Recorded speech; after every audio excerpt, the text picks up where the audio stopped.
Here comes tomorrow.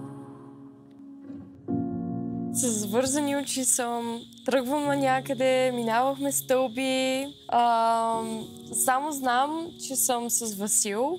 Напълно загубих ориентация в един момент и просто се доверих и знаех, че и да падна ще ме хване. Какво си мислиш, че се случва? Къде се намираш? Нямам идея, не съм абсолютно без никаква ориентация в момента. Да, но тук добре. Да. На вечеря сме, но малко по-различна, малко по-готина вечеря. Махни си превръзката, за да видиш къде се намираш и какво ни предстои. Ще гледаме, на кино сме, на вечеря. Дочух, че това ти е един от любимите филми. Да. Малко късно, но това ще ни е първата вечеря. Исках да е малко по-специална и различна. И затова ще я съчетаем с гледане на филм. Ще гледаме тетрадката заедно.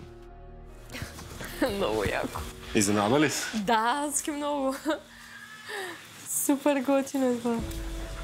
Този жест наистина ме накара да се почувствам специална и оценена и изобщо някой да иска да ми направи такъв вид изненада и нали, да се вълнува аз как би го приела е супер сладко. На здраве. Вау. За изненадите. Само такива хубави да ми правиш. Да. Обичам да правя изненади, така че... Виждам.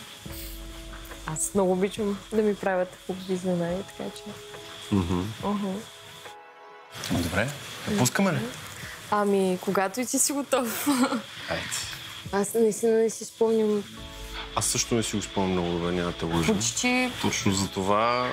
Нищо. Все едно ще го изживеем наново. Хубаво.